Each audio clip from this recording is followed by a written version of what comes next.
WCBI News at 10 starts now.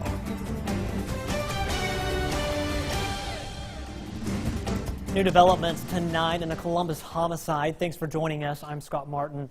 A man initially identified as a person of interest in the case, now under arrest and charged with murder. Jonathan Lee Majors, II of Columbus, was taken into custody today. He was found inside an abandoned house where investigators believe he was sleeping for the past several days.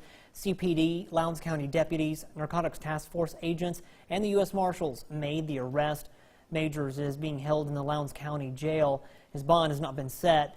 Now, the shooting happened in the early morning hours of December 22nd outside the Motel 6 on Highway 45. 27-year-old Michael Garth of Starkville was found by officers with a gunshot wound. Lowndes County Coroner Greg Merchant says Garth died at the scene. The wait is over in Ackerman after a December special election ended with no candidate getting a majority. Voters were back at the polls today for a runoff. Our Quentin Smith was there too. He joins us live in the studio with the latest. That's right, Scott. Dale Reed and Tim Cutts finished as the top two candidates in the December 19th voting. And today they faced off again, this time in a runoff. After all of the votes were counted, Tim Cutts was declared as the new mayor of Ackerman. Cutts finished with a total of 222 votes, while Reed finished with 113 votes. We caught up with the mayor-elect to get his thoughts on what it means to serve as the town's next mayor. Here's what he had to say.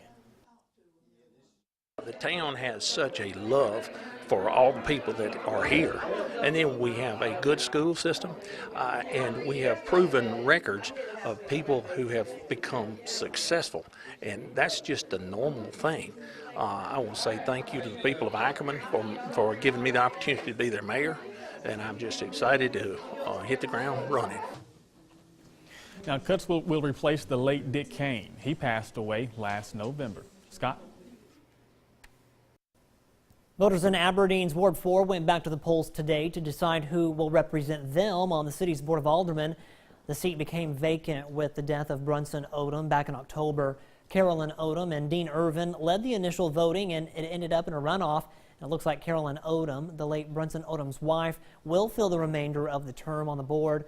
She was officially sworn in tonight.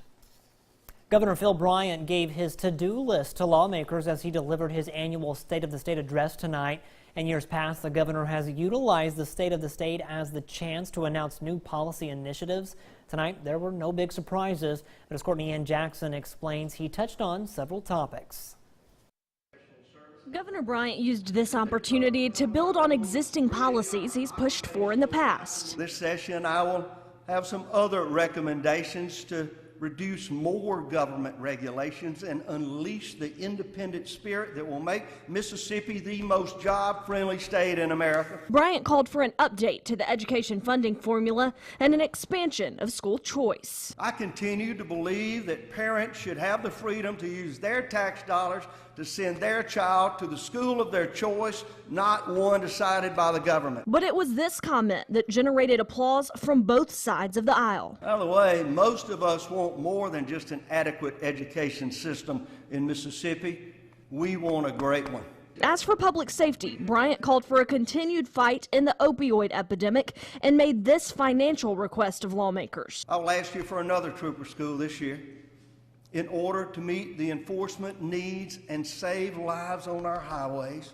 If we accomplish this goal, we could have more troopers on the road by next year than any time in the history of the Mississippi Highway Patrol. The official Democratic response noted the state is last in public education, last in mental health care, and first in poverty. Democrats were surprised by some omissions in the speech. There was no mention of roads and bridges, no mention of lottery that 70% of the people have been polled and said they want. And he also said that he's the governor for all Mississippians.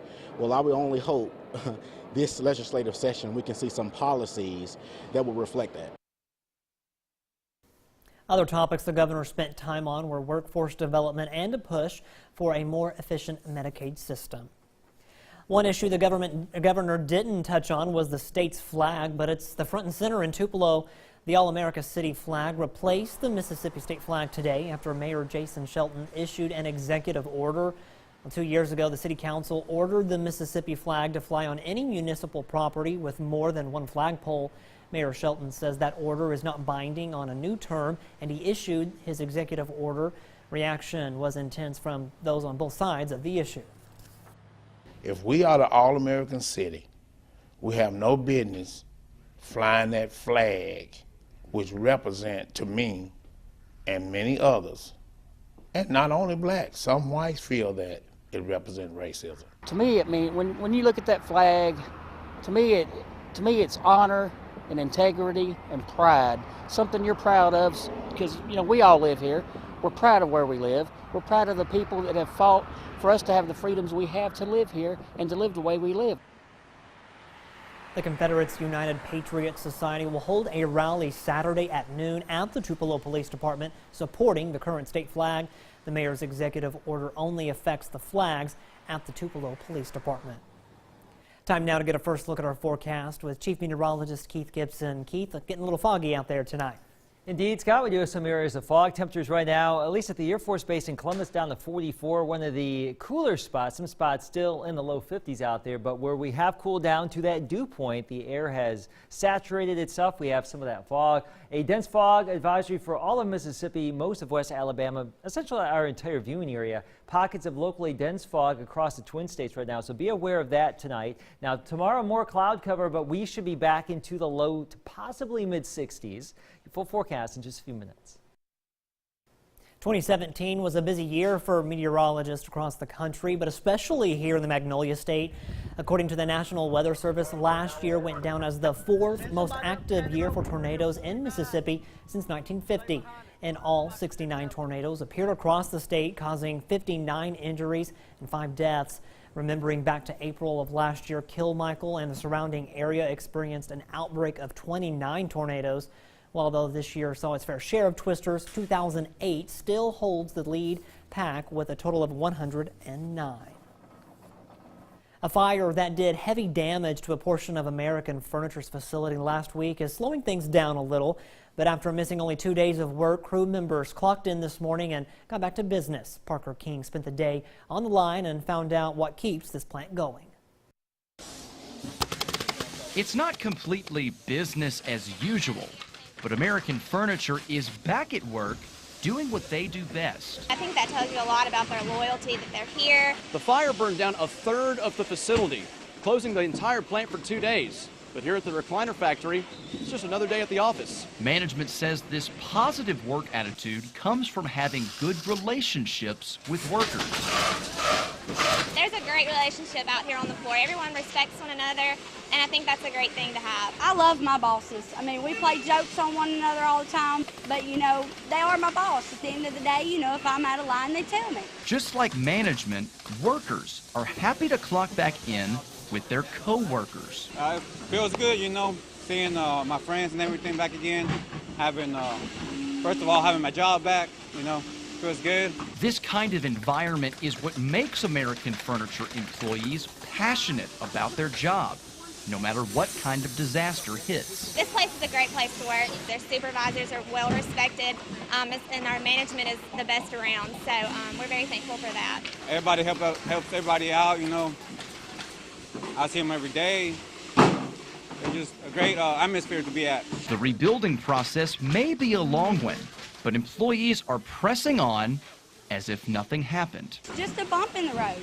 We're going to come back. We're going to come back stronger than ever. This is my American family. I enjoy working here. I love coming here every single day. In Ecru, Parker King, WCBI News.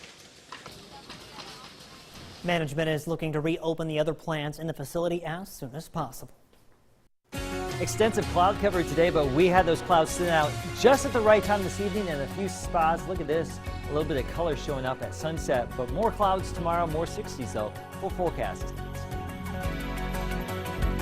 Your first alert forecast with Chief Meteorologist Keith Gibson.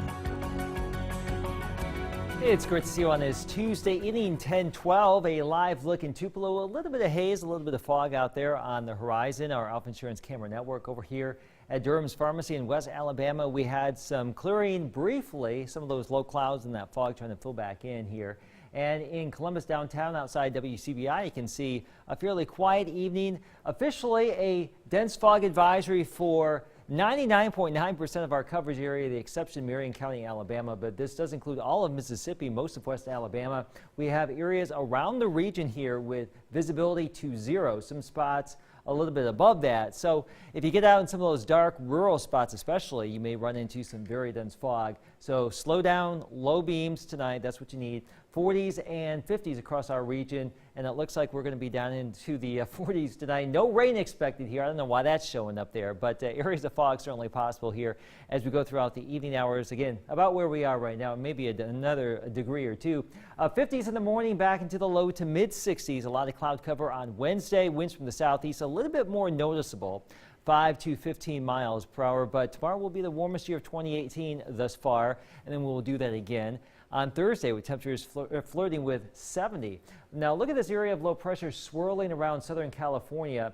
That's an upper area of low pressure down at the surface. There has been some very heavy rain, deadly mudslides out here over the last 24 hours with that rain moving through those areas that had all those extensive fires over the last couple of weeks and months. So tragic events down there in Southern California. That system, though, is coming our way. We may see some rain switch over to some wet snowflakes on Friday, battling a warm and very wet ground here.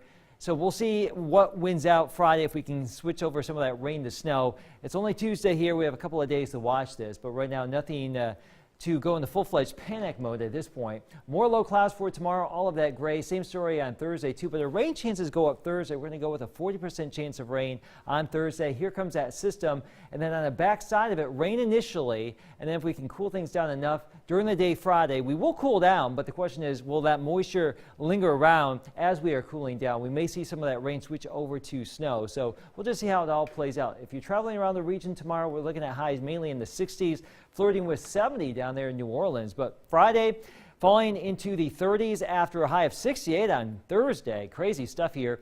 Upper 30s for the weekend, lows in the 20s, but more sun. The Calhoun County Sheriff isn't letting tobacco products send him into an early grave. I'm Victoria Bailey, and we take a look at his smoke-free journey coming up.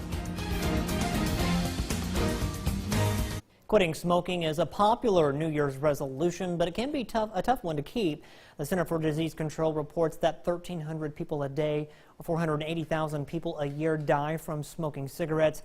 Our Victoria Bailey went to Calhoun County to talk to a public servant who refuses to be one of those statistics. But for a long time, I just didn't care or didn't think it was a priority. It's the effect tobacco has on most people who use. But after 20 years of smoking, Calhoun County Sheriff Greg Pollen says enough's enough. I just made up my mind. I said, I'm tired of it. I'm tired of the health of it. And when I looked at it, I was spending nearly $500 a month in cigarettes. Well, that's ludicrous. I just woke up and I said, look, there's nothing going to have that much control over me anymore. On the eve of 2018, Pollen began a journey to quit smoking cigarettes, a habit he says kicked off in his teenage years. When I started in law enforcement, I was 19 years old. It seems like everyone in the police department smoked. It was just the cool thing to do. Picked up one day and never put them down. But pharmacist Andy Steps says it's a good thing the sheriff changed his mind. It affects every part of the body. It's a stimulant. It's going to affect your heart, your lungs, your brain, the whole bit. For Pollen, it's been 9 days. It's still a challenge. I miss it in the mornings after my cup of coffee or after a meal. Those are the worst times for me. But I'm eating hard candies, chewing gum, anything to keep my hands busy. Pollen's message to anyone looking to follow his footsteps is to just get started. You may surprise yourself. For 20 years, smoking 2 packs a day, when I put them down, it has not been near as bad as I had it pictured in my mind. I've heard, horror stories about the cravings and being ill and irritable and all these things. And I'm not saying it's been easy. Please, that's not what I'm saying. But it's not as bad as I thought it was going to be. In Calhoun County, for WCBI News, I'm Victoria Bailey. For more information and tips on quitting, visit quitlinems.com, or you can call 1-800-784-8669. Coming up, we recap Tuesday night hoops, including Ole Miss trying to build on their Saturday win over Mississippi State. That's next in sports.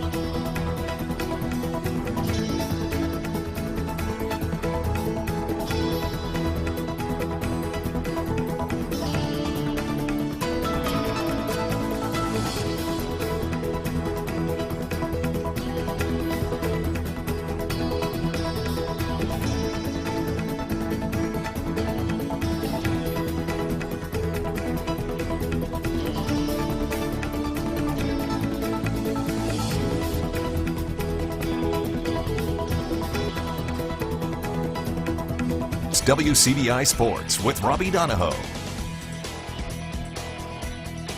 Before Ole Miss's road matchup with Auburn tonight, Andy Kennedy and the Rebels learned they'd be without DeAndre Burnett due to the flu. That meant the rest of the Rebel Guard would have to step it up against the Tigers. Ole Miss has won 10 straight against Auburn as they face the Tigers at the Auburn Arena, and Breon Tyree taking over early, looking like his bad self when he was beating Mississippi State last Saturday. That triple there, you see the score at the bottom line, 19-11. Rebels were looking good. Remember, no Dre Burnett. So we needed to see Terrence Davis back in form, and TD was looking like it. Run-out slam right there. More from Terrence Davis. South Haven native. Don't leave him open. And Auburn tried the bold strategy of leaving him wide open. He cans the triple. And then off the miss right here, Davis going to push it in transition, and no one stops ball, and that's a bad idea when you got Davis running down the floor. 2 more there. Then before the end of the half, Ole Miss would add 3 more. Bruce Stevens left wide open. Ole Miss led 45-35 at the half, but the second half was a completely different game. Tigers ran out to a 29-11 run to begin the half. They outscored Ole Miss, did Auburn, 50-25 in the second half as the Tigers snapped that 10-game losing streak to Ole Miss, 85-70 the final. The Rebels now 9-7. We'll be back in action Saturday at the Pavilion against Florida. Other SEC scores from tonight: Alabama back on track with a 76-62 win over South Carolina. Tide shot 58% from the field, and Colin Sexton didn't have one of his better games, scored in single digits. Tide still won by double digits. Kentucky had to outlast A&M. A crazy comeback from the Aggies falls short as the Wildcats win 74-73, and Tennessee rallies in the second half to win at Vanderbilt at Memorial Coliseum 92-84. All right, let's go to high school hoops from tonight. We are in Lamar County over in West Alabama. Selwyn South Lamar going at it early on for the Lady Stallions. Mackenzie Ogland driving. She gets that basket to go. Selwyn would answer, coming on the fast break here. Jayla Evans, no one stops ball. She goes right to the rim for 2. Fourth quarter is when it gets really good. South Lamar has a 2-point lead here. Selwyn's Maria Armandez forces a turnover, and then coming the other way, she's going to finish at the rim. We got a tie game at 40. Later on for South Lamar, we got under a minute to play. We're tied at 40. Here comes Ogland again. Drive in the lane, stops, pulls, hits it. Stallions lead by 2 with 30 seconds to play, now under 10 seconds. We're tied at 43. Shania Johnson driving. She's fouled. She would go to the free throw line. She would make one free throw right here to give Selwyn a 1-point lead with 1.2 seconds left. She misses the second. South Lamar can't corral the rebound in time, and that's your ball game. Selwyn wins a thriller on the girls' side, 44-43. All right, to the fellas, equally as entertaining between Selwyn and South Lamar. Early on for the Stallions, we're tied. That's big man Malik Fox. That dude has some kind of touch as he hits the 3 right there. Stallions take the lead. Now it's Selwyn's turn. Dylan Paul going to find Halen Nolan. Little elbow jumper missing, but tipped in there. Deshaun Sullivan with the putback. More for the Blue Devils, though. Paul going to hit Garrett Crawford, who has all 3 of those, nothing but nylon. And then Malik Fox on this next play. Look at the big fellow off the bounce. Spin cycle bucket plus the foul. That is a big fellow with some nifty moves. South Lamar would get the win over Selwyn on the boys' side, 79-60. All right, up to Union County we go. East Union taking on New Site divisional rivalry matchup. Visitors broke in first on the boys' side. Ramsey Ivy driving, rattles one home to give the Royals the lead. Back the other way, Hagen Ritchie hits the triple from the corner. More from New Site. On the other end, Walker Moreland. Keep up with these highlights. That's a 3. Royals take the lead. Another fast break opportunity. Another layup for Ivy. That one, not an easy layup. And then Ritchie. One more time, he gets the shot fake, just gets everyone to jump in the air there. East Union, though, had made it close, but New Site gets the win on the boys' side, 58-47. And then to the ladies, this one very entertaining. We know how good New Site's girls team is, so is East Union's. The Lady Urchins actually had the trailed 27-20 with the half, then Rayleigh Bell, that 3 cut the lead to 2. Then East Union takes the lead with this layup in the second half, still third quarter here. In transition, Madison Farr, great pass up ahead, gets the nice catch in the finish. And then fourth corner, New Site takes control. Macy Chambers from way downtown. And New Site wasn't done. Look at Libby Loden. Put it on spin cycle, and she finishes with the left hand. New Site would get the win over East Union on the ladies' side as they get the sweep. 61-45. New Site over East Union. That's all we have for sports. Keith will get a last look at your forecast when we come back. All right, here's our 7-day forecast. 60s on Wednesday, pushing 70 on Thursday. Better chance for some showers there Thursday and the Thursday night. Now, some of that rain could switch over to some snow with falling temperatures Friday. Stay tuned for updates on that. Not a major system foreseen at this point, but of course we will keep you updated. Things can change. Cooler but sunnier for the weekend. Getting kind of spoiled, kind of warm, mildish, and then the bottom I drops know, out. It looks like it's in still the winter mornings. though. Still winter. True. Thanks, Keith. Thanks for watching. Have a good night. See you tomorrow.